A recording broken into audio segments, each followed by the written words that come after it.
আমার কাছে এগুলো নতুনত্ব লাগবেই, যেহেতু আমাদের ওইদিকে নেই এগুলো। আমাদের ওদিকে আছে, আমাদের এদিকে শুধু বাজারে পটলটাই পাই, কিন্তু এরকম চাষ। চলো তোমাকে দেখাই। রাস্তার ধারে আগে ছিল। ওই দেখো পটল পেকে রয়েছে গাছে, কি সুন্দর বলো, দারুণ লাগছে। Hello everyone, welcome back to my channel. আমি অঞ্জনা চলে এসেছি আজকে একটা নতুন ব্লগ ভিডিও নিয়ে। আশা করি তোমরা খুব ভালো আছো। তো সকাল সকাল আমরা তিনজনে মিলেই কিন্তু রেডি শেডি হয়ে বাস ধরে এখন যাচ্ছি হচ্ছে শিয়ালদা। কেন যাচ্ছি সবটাই তোমাদের জানাবো, চলো। বাস থেকে নেমে পড়েছি আর ট্রেনের টাইম হয়ে গেছে। সকালে যে বাসটা ধরার কথা ছিল সেই বাসটা আমরা পাইনি, একটা অন্য বাস পেয়েছিলাম, তো তাতে উঠেছিলাম আর এত দেরি করে দিয়েছিল বলার মতো না। যাই হোক, দেখতে পাচ্ছ ওর বাবা তাড়াতাড়ি করে যাচ্ছে টিকিট কাটতে, আর এদিকে দেখো প্ল্যাটফর্মে ঢুকতেই না ঢুকতে আমাদের কিন্তু ট্রেনটা ছেড়ে দিল। 7:10 ছিল ট্রেন, আর আমরা 7:12 ঢুকেছিলাম, মানে 2 মিনিটের জন্য আমাদের ট্রেনটা মানে চলে গেল, আমরা ট্রেনটা পাইনি। যাই হোক চলো, এখন অন্য কোনো ট্রেনের জন্য অপেক্ষা করতে হবে। ট্রেনটা কি ভুলে গেছি আমি আমার জন্য হয়েছে, আমার জন্য সাইডে সাইডে। তো আমরা টাইমে আসতে পারিনি আর ট্রেনটা ছেড়ে দিয়েছে। এখন আমাদেরকে 1 ঘন্টা আবার লেট হয়ে দাঁড়াতে হবে। তো চলো 1 ঘন্টা দাঁড়াই, ট্রেনটা এখনও যাচ্ছে। আর 2 মিনিট আগে আসলেই পেয়ে যেত। টিকিট কাটলে, টিকিট কেটেছো?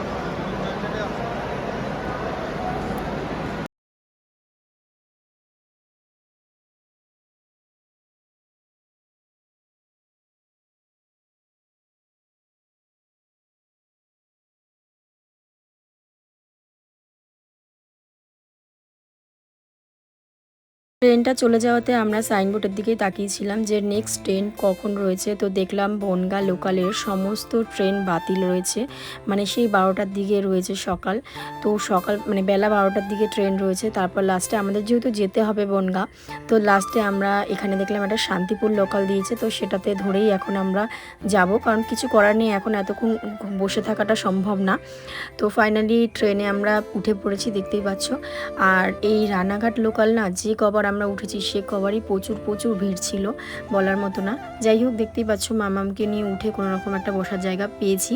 তো তারপরে দেখো এদিকে ভীষণ ভিড়, মানে বলার মতো না। আর আমরা এখন যাচ্ছি হচ্ছে বনগাঁ গোপালনগর। আমরা রানাঘাট থেকে আবার ট্রেন চেঞ্জ করে তারপরে যাব হচ্ছে গোপালনগর, মানে বনগাঁ ট্রেন ধরে গোপালনগর নামবো। তো চলো তোমরা দেখতে থাকো। আর এদিকে মামাম তো ট্রেনে একটু ঘুমিয়েও নিল, আর এদিকে দেখতেই পাচ্ছ আমার সাথে বকবক করে যাচ্ছে। তারপরে দেখো আমরা চলে এসেছি হচ্ছে রানাঘাট। আর রানাঘাটে এসে মানে এখানে এসেও আমাদের কপাল খারাপ, তো শুনলাম বনগাঁর কোনো ট্রেন নেই। লাস্টে আমরা এপাশে এসে হাঁটতে হাঁটতে এখন আমরা অটো করে যাব হচ্ছে গোপালনগর, অটো চেঞ্জ করে করে। কারণ দেখো এতক্ষণ টাইম নষ্ট করার মতন আমাদের হাতে সময় নেই, কারণ আমাদেরকে আজকেই আবার বাড়ি ফিরতে হবে, যার কারণে আমরা যাচ্ছি হচ্ছে অটো ধরে ধরেই যাব। তো চলো, তো এই যে আমরা এখন রয়েছি রানাঘাট। এখন রানাঘাট থেকে ট্রেন ধরতাম বনগাঁর, কিন্তু বনগাঁর ট্রেন নেই, তো তার জন্য এখন আমরা অটো করে যাব। তো আমাকে 2টো অটো চেঞ্জ করতে হবে, তারপরে গিয়ে গোপালনগর। তো চলো, এদিকে মাম্মাম ওর পাপার সাথে হেঁটে হেঁটে যাচ্ছে। আজকে ট্রেনে এতটা ভিড় হয়েছে, ভীষণ কষ্ট হয়েছে, ভীষণ। মানে এই লাইনটা এরকমই মনে হয় ভিড় থাকে, যায় না। যাই হোক চলো, এখন অটো দেখি কোথায় অটো পাওয়া যায়। নিজে যাচ্ছে।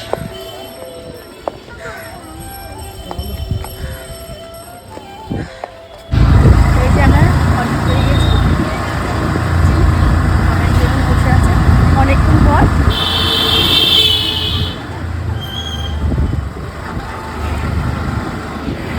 সকালবেলা যে কার মুখ দেখে ঘুম থেকে উঠেছি কেই জানি। কপাল খারাপ থাকলে না সারা দিনটা কপাল খারাপ থাকে, সেই রকমই আজকে দেখো কি অবস্থা। ট্রেন নিয়ে এত সমস্যা, আর এদিকে অটোতে উঠেছি। অটোওয়ালা যেহেতু আমাদেরকে, মানে আমরা যেহেতু এখানে কিছুই চিনি না, যার কারণে অটোওয়ালা আমাদেরকে টুপি পরিয়ে দিয়েছে। কি করেছে, গোপালনগর না নামিয়ে আমাদেরকে নামিয়ে দিয়েছে মাঝের গ্রাম। বলেছে ওখান থেকে তোমরা ট্রেন ধরে যেতে পারবে। কি অবস্থা, আমাদেরকে 2টো অটো ধরলেই হয়ে যেত, কিন্তু দেখো সেই বেকার বেকার আমরা রানাঘাট থেকে ট্রেনটা ধরে ধরিনি, যার কারণে যেহেতু ট্রেন ছিল না, এখন আমাদেরকে আবার মাঝের গ্রাম এসে তারপরে হচ্ছে ট্রেন ধরতে হবে। অটোওয়ালা বলছে ওটাই তোমাদের সুবিধা হবে, অটো করে যেতে যেতে অনেকটা মানে সময় লাগবে। কিন্তু যখন বাড়িতে গেছি সবাইকে বলছি, তখন বলছে না, ওখান থেকে রানাঘাট থেকেও তো গোপালনগরে অটো আসে। কি বলবো, ওই যে কথায় আছে না যে মানে যে পারবে যেদিক থেকে টুপি পরিয়ে দেবে না জানলে, সেই রকমই অবস্থা আমাদের সাথে হয়েছে। যাই হোক, দেখতেই পাচ্ছ। আর এদিকে দেখো বৃষ্টিও শুরু হয়ে গেছে, ঝিরিঝিরি বৃষ্টি পড়া শুরু করে দিয়েছে। আর কি ভালো লাগছে না, গ্রামগুলো না সত্যি খুব সুন্দর। তো চলো এখন আমরা যাই, কিচ্ছু করার নেই, যেতে তো হবেই, সে অটোতে হোক আর ট্রেনে হোক। তো চলো এখানে এখন আমরা ওই যে মাঝের গ্রাম না কি বলে সেখানে নামবো, নেমে তারপরে ট্রেনে করে যাব। আর এদিকে হালকা ঝিরিঝিরি বৃষ্টিও শুরু হয়ে গেছে। পাকাই আছে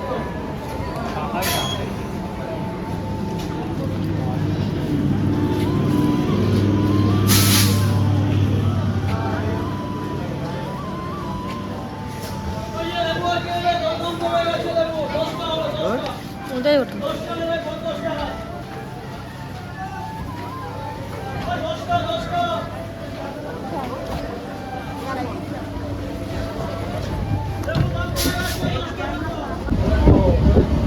কি বলতো?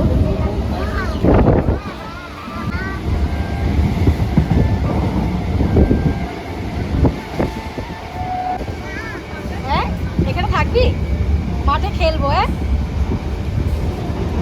না এখানে আসবে না। গাছ আর গাছ।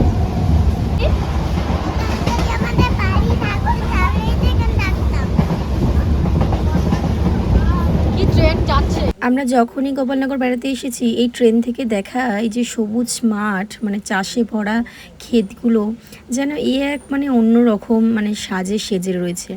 এত ভালো লাগে না দেখতে, কি বলবো, মন প্রাণ যেন জুড়িয়ে যায়। যাই হোক, তোমরাও জানিও কেমন লাগে।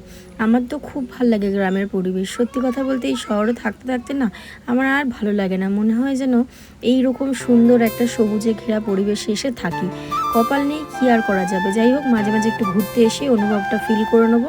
তো চলো তোমরাও দেখতে থাকো আজকের ভিডিওগুলো।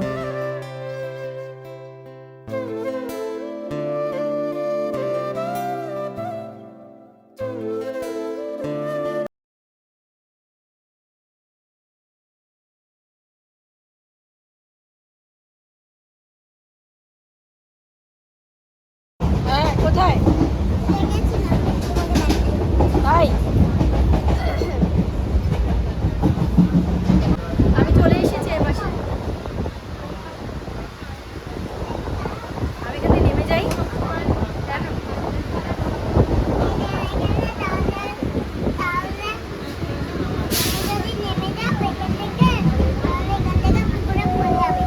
না না, পড়বো না।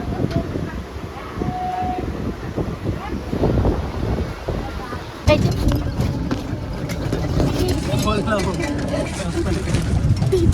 এই যে পাগলি আর পাগলা,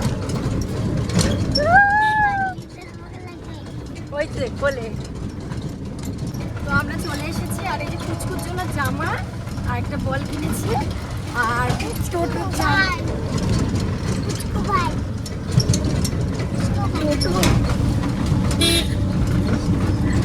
টোটোতে উঠে সত্যি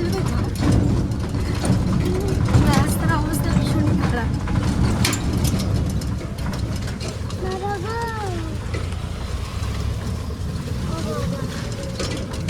এখানে দেখো কি সুন্দর খালি গাছপালা, বেশ সুন্দর,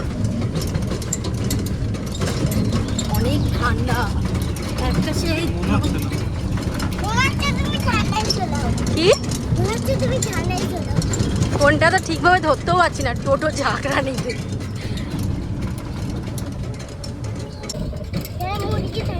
এই ওখানে খড়, ওগুলো কি গাছ? কি গাছ? অশান্তি। আসন্তি গাছ চলে এসছি। সুন্দর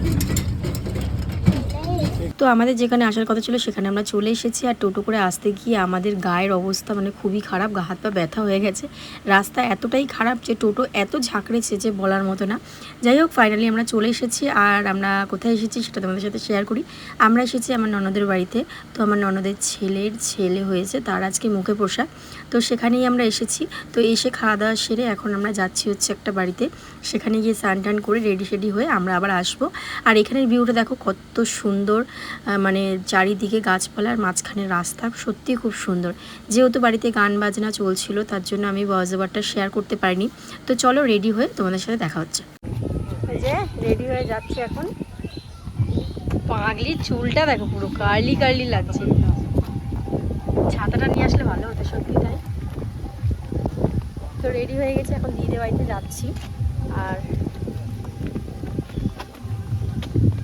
দেখো নাচ শুরু হয়ে গেছে। কেমন লাগছে মিষ্টি? এখানটা হেবি সুন্দর না?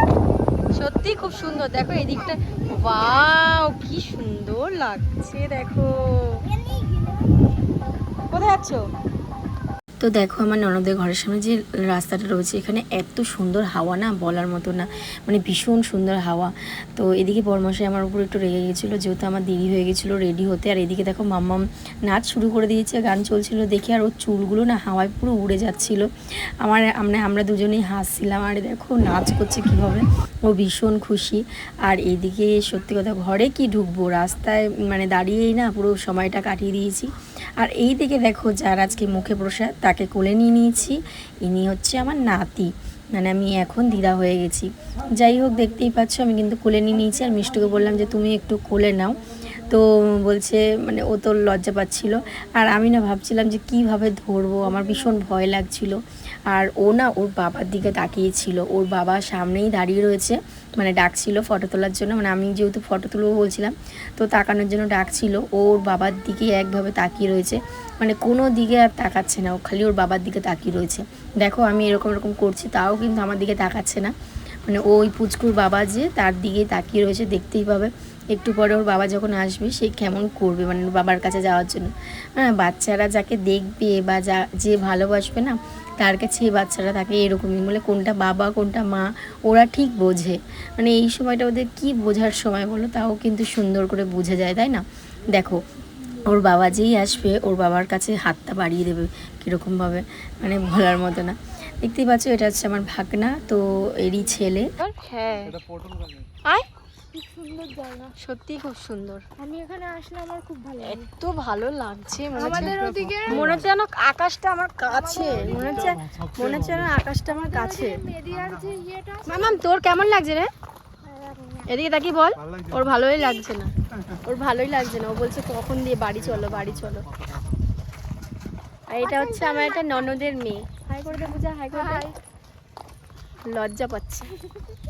তো দেখো পটল ক্ষেত, আমার কাছে এগুলো নতুনত্ব লাগবেই, যেহেতু আমাদের ওদিকে নেই এগুলো। আমাদের ওদিকে আছে, আমাদের এদিকে শুধু বাজারে পটলটাই পাই, কিন্তু এরকম চাষ। চলো তোমাকে দেখাই একটু। রাস্তার ধারে আগে ছিল না? ওই দেখো পটল পেকে রয়েছে গাছে, কি সুন্দর বলো, দারুণ লাগছে। এটা হচ্ছে আর তোমাদের তো বলাই হয়নি যে আমি কোথায় এসছি। আমার ননদের ছেলে হয়েছে, তারই হচ্ছে মুখে প্রসাদ আজকে। তো অন্নপ্রাশন, তো তারই অন্নপ্রাশনে আমরা এসেছি আমার ননদের বাড়িতে। তো এটা জায়গাটার নাম হচ্ছে গোপালনগর, মানে বনগাঁ গোপালনগর। বৃষ্টি পড়ছে এ বাবা, ভালোই জোরে চলে এসেছে। চলো আর বেশিক্ষণ বাইরে থাকতে পারবো না, কারণ এখানে আবহাওয়াটা এত সুন্দর না, এখন ভীষণ ভালো লাগছে। বৃষ্টি পড়ছে আর ওইদিকে মাম্মা আর ওর পাপা। তো আমরা বললাম চলো আমরা একটুখানি রাস্তায় রাস্তায় মানে এখানটা হাঁটি, এত সুন্দর লাগছে না ওয়েদারটা। তো তার জন্য মানে দারুণ জায়গাটা, খুব সুন্দর। ওই জন্য বলে না গ্রাম সত্যিই খুব সুন্দর।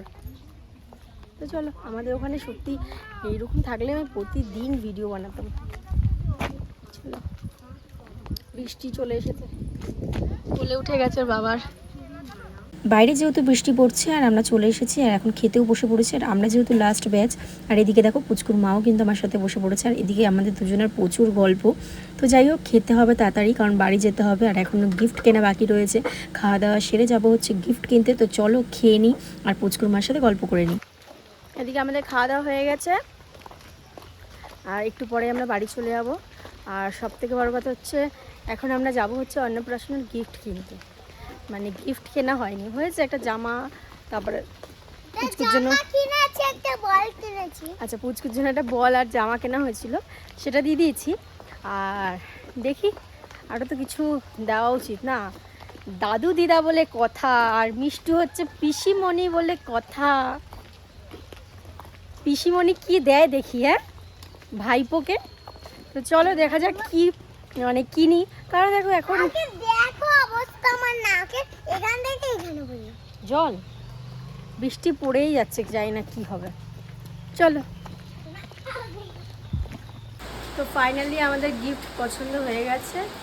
আর যেহেতু এখন বৃষ্টি পড়ছে তো তার জন্য এখন নিয়ে যাওয়া যাবে না, বৃষ্টি যতক্ষণ না কমবে ততক্ষণ জিনিসটা নিয়ে যাওয়া যাবে না। তো চলো একবার তোমাদেরকে দেখাই। তো এই যে এই ওয়ার্ড্রপটা পছন্দ হয়েছে, তিনটে পার্লার এই ওয়ার্ড্রপটা পছন্দ হয়েছে। তো বাইরে বেরোলেই তোমাদেরকে দেখাবো, ঠিক আছে? এটা বাইরে বারো। তো চলো, বৃষ্টি কমলেই জিনিসটা নিয়ে যাওয়া হবে। চলো যা। তো আমাদের গিফট কিন্তু নেওয়া হয়ে গেছে, আর এখন বার করছে, বৃষ্টি যেহেতু কম হয়েছে তো তার জন্য। এত বৃষ্টি আর কি বলবো, বলার মতো না। দোকানে আসার পর থেকে বৃষ্টি শুরু হয়েছে, বৃষ্টি আর কমার নামে নেই। অনেকক্ষণ পর দেখো আমরা এখানে কিন্তু গিফটটা চুজ করেছি, এই যে ওয়ার্ড্রপটা, এটাই কিন্তু আমরা পছন্দ করেছি। যেহেতু আমার কি বলতো একটা আমার মনে হয় যে ছোট বাচ্চাকে না এই ছোট ছোট যে রূপোর জিনিস এগুলো দেওয়া পুরো বেকার। কারণ দেখো প্রচুর অন্নপ্রাশনে প্রচুর এই রূপোর জিনিস, ছোট ছোট সোনার জিনিস পায়, কিন্তু বাচ্চা কাচ্চাগুলো পড়তে পারে না। তো সেক্ষেত্রে আমি ভাবলাম যে কোনো একটা জিনিস দিয়ে যেটা কাজে লাগবে। তো তার জন্য দেখো সত্যি কথা বলতে এই ওয়ার্ড্রপটা আমি পছন্দ করেছি, আর এটাই আমার মনে হচ্ছে যে ঠিকঠাক হবে। তো জামা কাপড়ও রাখতে পারবে, ও দরকারি জিনিসপত্রও রাখতে পারবে। তো তার জন্য সেই সব চিন্তাভাবনা করেই কিন্তু এটা আমি পছন্দ করেছি। আর এইদিকে দেখো এত বৃষ্টি নেমেছে না, বলার মতো না। দেখো কিভাবে মেঘ করে রয়েছে, যার কারণে যে গিফটটাকে ভালো করে প্লাস্টিকে ঢেকে নিয়ে যাচ্ছে, জল লাগলে এটা নষ্ট হয়ে যাবে। আর এইদিকে দেখো আমরাও যাব ননদের বাড়িতে, গিফটটা দিয়ে তারপর সোজা আমরা বাড়ি চলে যাব। কারণ কালকেই মিষ্টু স্কুল রয়েছে, তারপর তার মধ্যে ওর বাবার কাজ রয়েছে। তো যেহেতু কামাই করা যাবে না, তো তার জন্য আমরা যেহেতু সকালে এসেছি আর এখন বিকেলবেলায় চলে যাব। আর এখন আমরা টোটো ধরে যাব হচ্ছে ননদের বাড়িতে, গিফটটা দিয়ে তারপর সোজাই কিন্তু আমরা ট্রেন ধরে বাড়ি যাব। আর গিফটটা না তোমাদের কেমন লাগলো অবশ্যই কমেন্ট করে জানিও। আর ওদের তো খুব পছন্দ হয়েছে, আর আমাদেরও খুব ভালো লেগেছে। তো আজকে ব্লগটা এখানেই শেষ করলাম, কেমন লাগলো অবশ্যই কমেন্ট করে জানিও।